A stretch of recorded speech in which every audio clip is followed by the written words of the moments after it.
Hello guys, நம்ம கார்த்திக் கதையில் March 18 என்ன நடக்க போகுது அப்படிங்கிறத பற்றி தாங்க இந்த வீடியோவில் இப்போ நம்ம பார்க்க போகிறோம். இந்த வீடியோவுக்கு மறக்காமல் லைக் பண்ணிக்கோங்க. நீங்கள் லைக் பண்ணுறது தான் எங்களுக்கு அடுத்த வீடியோ போடுறதுக்கு ரொம்ப இன்ட்ரெஸ்டிங்காக இருக்கும். ஸோ மறக்காமல் லைக் பண்ணிவிட்டு இந்த வீடியோவை தொடர்ந்து பாருங்கள். என்ன நடக்குது அப்படின்னு பார்த்துக்கிட்டிங்கன்னா, ஈஸ்வரி வந்து அவங்க அம்மாவோட ஃபோட்டோ கிட்ட போய் நிற்கிறாங்க. அப்போது வில்லியும் அந்த இடத்துல வந்து நிற்கிறாங்க. அப்போது ஈஸ்வரி நேராக அவங்க அம்மாவோட ஃபோட்டோவை பார்த்துக்கிட்டு, பாத்தியாடி, அம்மா இந்நேரம் நம்ம கூட இருந்திருந்தா நமக்கு எந்த அளவுக்கு வந்துட்டு நல்லது பண்ணியிருப்பாங்க. நம்ம இந்த அளவுக்கு நல்லா இருக்கோம் அப்படின்னா அதுக்கு காரணமே அம்மா தான். நம்ம எல்லாரும் ரொம்ப சந்தோஷமா இருக்கிறத பார்த்துட்டு அம்மா சந்தோஷப்படுவாங்கல்ல. அப்ப வில்லி நினைக்கிறாங்க, அடியே, என் புருஷன்கிட்டேந்து நீ என்னை பிரிச்சுட்டு வந்துட்டு நல்லா இருக்கும் அப்படின்னு சொல்றியா? நீ நீ மட்டும் புருஷன் குழந்தை குட்டின்னு ரொம்ப சந்தோஷமா இருக்க. ஆனா என்ன அப்படி வாழ விட்டியா? என் புருஷன்கிட்டேந்து என்ன நீ பிரிச்சுட்டு வந்துட்டியல்லடி, உன்னை கண்டிப்பா நான் சும்மா விட மாட்டேன். அம்மா கண்டிப்பா இதெல்லாம் நல்லா காதல வாங்கிட்டு தான் இருப்பாங்க. நீ பண்றதுதான் தப்பு அப்படிங்கிறது அம்மாவுக்கு நல்லாவே தெரியும் அப்படின்னு நினைக்கிறாங்க. ஈஸ்வரி சொல்றாங்க, சந்திரா என்ன யோசிச்சுக்கிட்டு இருக்க? சந்திரா சொல்றாங்க, ஆமாக்கா, நீ சொல்றது சரிதான். அம்மா கண்டிப்பா இந்த நேரம் இருந்திருந்தா ரொம்ப சந்தோஷப்பட்டிருப்பாங்க அப்படின்ட்டு. ஈஸ்வரி சொல்றாங்க, இங்க பாரு, நான் உன்ன அந்த சிவனாண்டிக்கிட்ட இருந்து பிரிச்சு கூட்டிட்டு வந்துட்டேன் அப்படின்னு என் மேல கோவமா? அப்ப வில்லி சொல்றாங்க, அக்கா என்னக்கா இப்படி பேசுற? எனக்கு அவன் கூட எல்லாம் சேர்ந்து வாழணும் அப்படிங்கிற விருப்பமே கிடையாதுக்கா. எனக்கு நீ மட்டும் போதும். நீ எனக்கு எந்த அளவுக்கு நல்லது பண்ணியிருக்க, மத்ததெல்லாம் நான் யோசிச்சு பாப்பனா? இங்க பாருக்கா, என் லைஃப்ல நீ எனக்கு ரொம்ப முக்கியம். அது இன்னைக்கு நான் நிரூபிச்சிட்டேன். இதை விட உனக்கு என்னக்கா வேணும்? அவங்க எல்லாரும் சொல்ற மாதிரி நீ வந்துட்டு என் மேல நம்பிக்கை இல்லாம இருக்கியா? அதுக்கு ஈஸ்வரி சொல்றாங்க, ஏய், அப்படியெல்லாம் இல்லடி. நீ எனக்கு எவ்வளவு பெரிய தியாகம் பண்ணியிருக்க. நான் உன் மேல நம்பிக்கை இல்லாம இருப்பேனாடி அப்படின்னு. இதை கேட்டதும் வில்லி சொல்றாங்க, இல்லக்கா, எல்லாரும் வந்துட்டு என் மேல நம்பிக்கையே இல்லாம இருக்காங்களே. இப்ப நான் செஞ்ச விஷயம் கூட இந்த குடும்பத்துக்கு நான் ஏதோ கெட்டது பண்றதுக்காக தான் இப்படி ஒரு காரியத்தை பண்ணேன் அப்படின்னு எல்லாரும் பேசிக்கிறாங்க. அதுக்கு தாங்க கேட்டேன். அதுக்கு ஈஸ்வரி சொல்றாங்க, இங்க பாரு, என்னைக்குமே யாரு என்ன சொன்னாலும் சரி, என் தங்கச்சி மேல நான் சந்தேகப்பட மாட்டேன். அந்த டிரைவர் பையில பழி வாங்கணும் அப்படிங்கிறதுக்காக தான் நீ அந்த சிவனாண்டி கூட சேர்ந்து அப்படி ஒரு காரியத்தை பண்ண அப்படிங்கிறத நான் நல்லாவே புரிஞ்சுக்கிட்டேன். ஸோ நீ எதுக்கும் கவலைப்படாதடி. இதை கேட்டதும் வில்லி சொல்றாங்க, அக்கா, எனக்கு ரொம்ப சந்தோஷமா இருக்கு. என் அக்கா என் மேல முழு நம்பிக்கையோட இருக்காளே அப்படின்ட்டு. ஈஸ்வரி சொல்றாங்க, சரி வா போகலாம் அப்படின்ட்டு அந்த இடத்துல இருந்து கிளம்புறாங்க. அப்புறமா அந்த பரமேஸ்வரிய காமிக்கிறாங்க. அவங்க வந்துட்டு நேரா கோவிலுக்கு போறாங்க. அங்க போயிட்டு சாமி கும்பிடுறாங்க. அந்த குடும்பத்தை நான் இத்தனை நாளும் தேடிக்கிட்டு இருக்கேன். ஆனா அந்த குடும்பம் எங்க இருக்கு, என்ன அட்ரஸ், எதுவுமே எனக்கு தெரியவே இல்லை. நீங்க தான் எப்படியாவது ஏதாவது ஒரு வகையில எனக்கு ஒரு சின்ன ஆதாரத்தை காமிச்சாவது அந்த குடும்பத்தை என் கண்ணுல காமிங்க கடவுளே அப்படின்னு பரமேஸ்வரி சாமி கும்பிடுறாங்க. அப்பதான் அந்த பரமேஸ்வரி சாமி கும்பிட்டுட்டு அந்த பக்கமா வரும் பொழுது டக்குன்னு அவங்களுக்கு மயக்கம் மாதிரி வருது. மயங்கி கீழே விழுகுறாங்க. அப்ப பாட்டி என்ன பண்றாங்கன்னா அந்த பக்கமா வராங்க. பாட்டி வந்துட்டு ஒருத்தவங்க மயங்கி கிடக்கிறத பார்த்துட்டு அதிர்ச்சியாகி ஓடி வந்து அவங்கள தூக்குறாங்க. அவங்கள தூக்கிட்டு நேரா ஹாஸ்பிட்டல் கொண்டு போறாங்க. அவங்க வந்து டாக்டர் சொல்றாங்க, இது மாதிரி அவங்களுக்கு சாதாரண மயக்கம் தான், எந்த வித பிரச்சனையும் இல்லை அப்படின்னு. அந்த அம்மா கண்முழிச்சதோட பாட்டி கேக்குறாங்க, அம்மா யாரும்மா நீ? கோயிலுக்கு வந்துட்டு மயக்கம் போட்டு கிடந்த, உன்ன வந்து ஹாஸ்பிட்டல் கொண்டுட்டு வந்த, யாரும்மா நீ அப்படின்னு. அவங்க சொல்றாங்க, என் பேரு வந்துட்டு மீனாட்சிம்மா. நான் வந்து பக்கத்தூர்ல இருக்கிறேன். கோவில்ல சாமி கும்பிட்றதுக்காக வந்தேன். பாட்டி சொல்றாங்க, அப்படியா, சரி, உனக்கு யாராவது அண்ணன் தம்பி யாராவது இருக்காங்களா? அதுக்கு அவங்க சொல்றாங்க, இல்ல, எனக்கு யாரும் இல்ல. இங்க ஈஸ்வரி அம்மான்னு ஒருத்தவங்க இருக்காங்க. அவங்க வீட்டுல வேலைக்காரியா வேலை பார்த்துக்கிட்டு இருக்கேன். இதை கேட்டதும் பரமேஸ்வரி ஷாக் ஆகி, என்னது, ஏன் மருமக வீட்டுலதான் நீ வேலை பாக்குறியா? அவங்க சொல்றாங்க, ஆமாமா, அவங்க வீட்டுலதான் நான் வேலை பாக்குறேன். அப்ப பாட்டி சொல்றாங்க, சரி வா தாயி, நானே உன்னைய கொண்டு போய் விடுறேன். வீடு எங்க இருக்கு அப்படின்னு தெரியும். நீ இப்ப நடந்து போனியனா இன்னும் உனக்கு மயக்கம் வரும். நானே கொண்டு போய் உன் வீட்டுல விடுறேன். அவங்க சொல்றாங்க, இல்லம்மா பரவாயில்ல, உங்களுக்கு ஏன் இந்த ரிஸ்க்? அவங்க சொல்றாங்க, இங்க பாருமா, ஈஸ்வரி என்னோட மருமக தான், நான் கொண்டு போய் விடுறேன் வா அப்படின்னு சொன்னதும் அவங்களும் சரி அப்படின்னு சொல்றாங்க. அதுக்கப்புறம் கொண்டு போய் ஈஸ்வரியோட வீட்டு வாசலுக்கு போறாங்க. அப்ப வில்லி வந்துட்டு பாட்டி வரதை பார்த்துட்டு, அக்கா இங்க வாயேன், யாரு வந்திருக்கா பாரு. இவளுக்கு எத்தனை தடவை சொன்னாலும் கொஞ்சம் கூட அறிவே இருக்காது போல. ஏதாவது ஒரு சின்ன கேப்பை பயன்படுத்தி கூட வீட்டுக்குள்ள நுழையணும் அப்படின்னு பிளான் பண்ணி வந்துடுறா.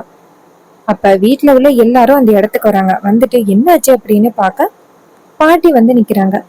பாட்டிய பார்த்ததும் நம்ம ஹீரோ வந்துட்டு பாட்டிய பார்த்துட்டு, வாங்க பாட்டி, என்ன இந்த பக்கமா வந்திருக்கீங்க? பாட்டி சொல்றாங்க, ஐயா, இந்த அம்மா உங்க வீட்டுல வேலை பாக்குறவங்களாம்ல, கோவில்ல மயக்கமிட்டு கிடந்தாங்க. ஹாஸ்பிட்டல்ல கொண்டு போய் அட்மிட் பண்ணி அவங்களுக்கு ட்ரீட்மெண்ட் கொடுத்து நேரா இங்க கூட்டிட்டு வரேன். இதை கேட்டதும் ஈஸ்வரி சொல்றாங்க, இங்க பாரு, அதான் அவங்கள கொண்டாந்து விட்டுட்டியல்ல, இதுக்கப்புறம் உனக்கு என்ன இங்க வேலை, கிளம்பு அப்படின்னு. அப்ப பரமேஸ்வரி சொல்றாங்க, இங்க பாரு, இன்னும் எத்தனை நாள் என் மேல கோவத்துல இருக்க போற அப்படின்னு. இது எல்லாத்தையுமே அந்த வேலைக்காரமா மீனாட்சி பாத்துக்கிட்டு இருக்காங்க. என்னடா இது, இவங்க மருமகன்னு சொன்னாங்க, ஆனா இந்த அளவுக்கு வந்துட்டு கொஞ்சம் கூட மரியாதையே இல்லாம பேசுறாங்களே அப்படின்னு. அப்ப பாட்டி வந்துட்டு நேரா ஈஸ்வரிய பார்த்து, ஈஸ்வரி, அவங்களுக்கு உடம்பு சரியில்லை அப்படின்னு தான் கூட்டிட்டு வந்தேன், வேற எதுவும் இல்லை ஈஸ்வரி. அப்ப வில்லி சொல்றாங்க, இங்க பாரு, அதான் இவளை கொண்டாந்து விட்டுட்டியே, உனக்கும் இந்த வீட்டுக்கும் என்ன சம்மந்தம், கிளம்பு அப்படின்ட்டு. அப்ப பாட்டி நேரா சந்திரா பார்த்து, ஏய், நீ தேவையில்லாம இதுல தலையிடாத.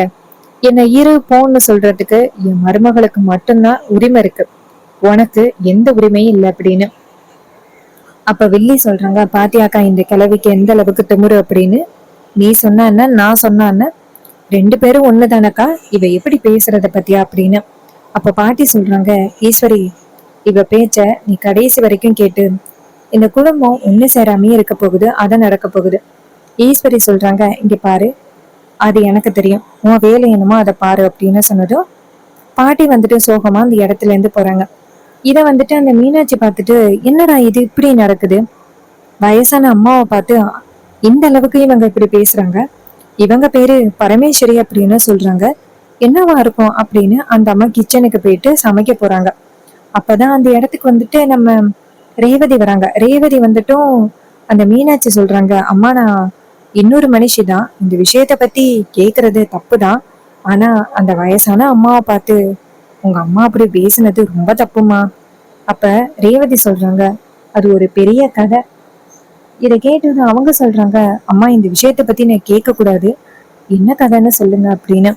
ரேவதி சொல்றாங்க, இது மாதிரி 30 வருஷத்துக்கு முன்னாடி உங்க அம்மாவோட அம்மா வந்துட்டு இறந்துட்டாங்க, அதுக்கு காரணம் பாட்டி தான் அப்படின்னு நினைச்சு இன்னும் எங்க அம்மா கோவத்துல இருக்காங்க.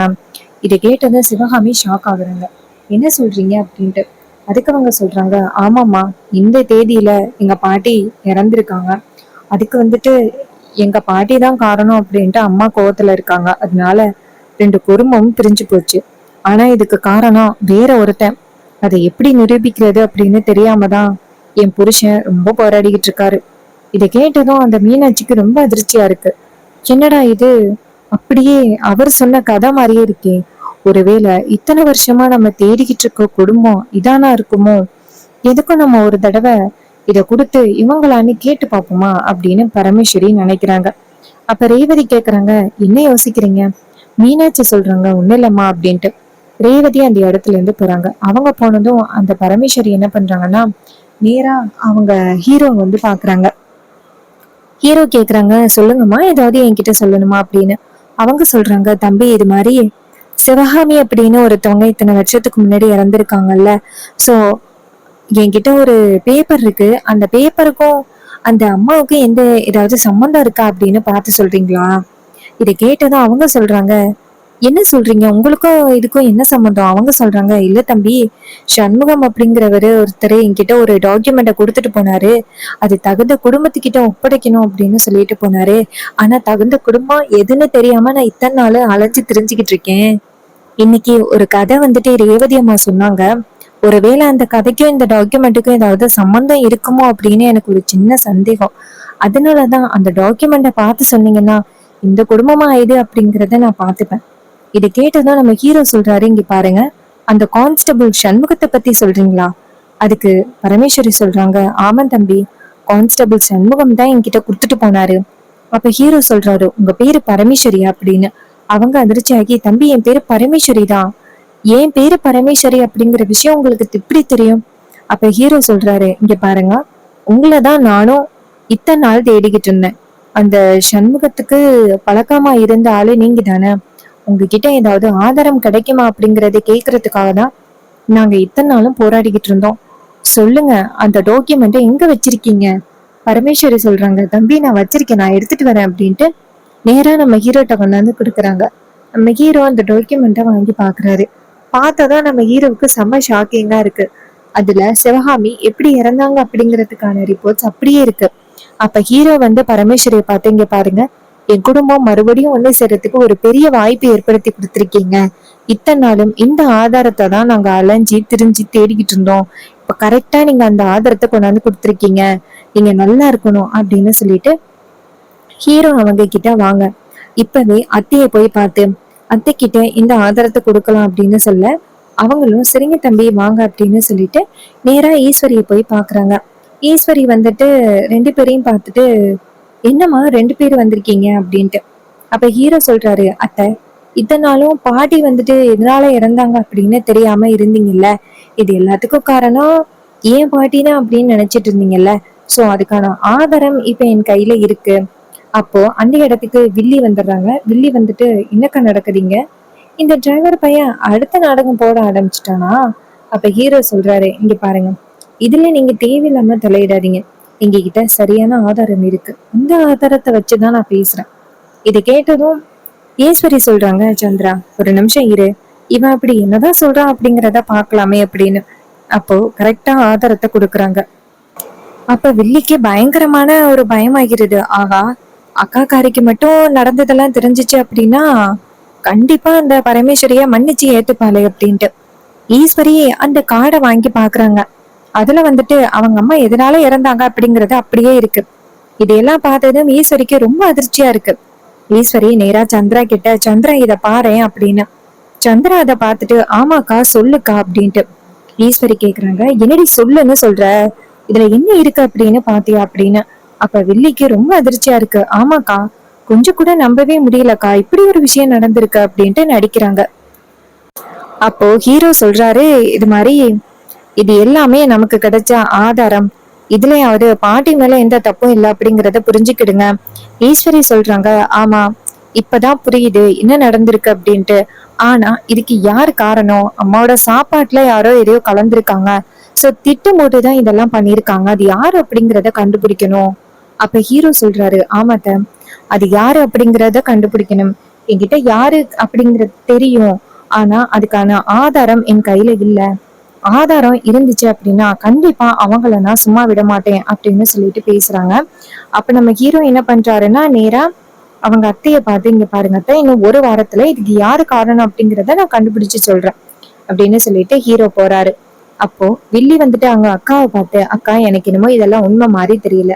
இவன் எப்படியாவது சூழ்ச்சி முறையை பயன்படுத்தி மறுபடியும் குடும்பத்தை ஒண்ணு சேர்க்கணும் அப்படிங்கிறதுக்காக இவன் இப்படி ஒரு காரியத்தை பண்ணிக்கிட்டு இருக்கான். இவன் சொல்றத நம்பாதக்கா அப்படின்னு சொல்றாங்க. ஈஸ்வரி சொல்றாங்க, இங்க பாருடி, கொஞ்சம் பொறுமையாதான் நம்ம முடிவெடுக்கணும் அப்படின்னு சொல்றாங்க. சோ இந்த கதை உங்களுக்கு பிடிச்சிருக்கா? இந்த கதை பிடிச்சிருந்துச்சுன்னா இந்த வீடியோவுக்கு மறக்காம லைக் பண்ணிக்கோங்க. நீங்க லைக் பண்றதுதான் எங்களுக்கு அடுத்த வீடியோ போடுறதுக்கு ரொம்ப இன்ட்ரெஸ்டிங்கா இருக்கும். சோ மறக்காம லைக் பண்ணிட்டு இந்த வீடியோவை தொடர்ந்து பாருங்க. நம்ம கிட்ட ஹேர் கிளிப்ஸ் அண்ட் அக்சசரிஸ் இருக்கு. நீங்க வந்துட்டு வீட்ல இருந்தே பிசினஸ் பண்றீங்க அப்படின்னா உங்களுக்கு சூப்பரான ஒரு காம்போ ஆஃபர் கொடுத்துருக்கோம். 499க்கு 18 கிளிப்ஸ் 3 டிஃப்ரெண்ட் டிசைன்ஸ்லயும், ஸ்க்ரன்ச்சீஸ் வந்து 6 ஸ்க்ரன்ச்சீஸ் டிஃப்ரெண்ட் கலர்ஸ்லயும், கிட்ஸுக்கு ரொம்ப பிடிச்ச மினி பேக்ஸ், இதுல பட்டர்ஃப்ளை பேக் இருக்கு, ஸ்ட்ராபெரி இருக்கு, ஹார்ட் இருக்கு. இதுல நீங்க என்ன வேணாலும் சூஸ் பண்ணிக்கலாம். இது எல்லாமே சேர்த்து 499க்கு கொடுக்குறோம், ஃப்ரீ ஷிப்பிங்கோட. அது மட்டும் இல்லாம ஸ்க்ரன்ச்சீஸ் வந்து 20 ஸ்க்ரன்ச்சீஸ் 150 ருபீஸ்க்கு 30 ருபீஸ் ஷிப்பிங்கோட உங்களுக்கு கொடுக்குறோம். ஷிப்பிங் இந்த அளவுக்கு எங்கேயுமே உங்களுக்கு கம்மியா இருக்காது. ஜஸ்ட் 150 ருபீஸ்க்கு 20 டிஃப்ரெண்ட் கலர்ஸ்ல ஸ்க்ரன்ச்சீஸ் கொடுக்குறோம். வேணும் அப்படின்னா கமெண்ட்ல ஹாய் அப்படின்னு மெசேஜ் பண்ணுங்க.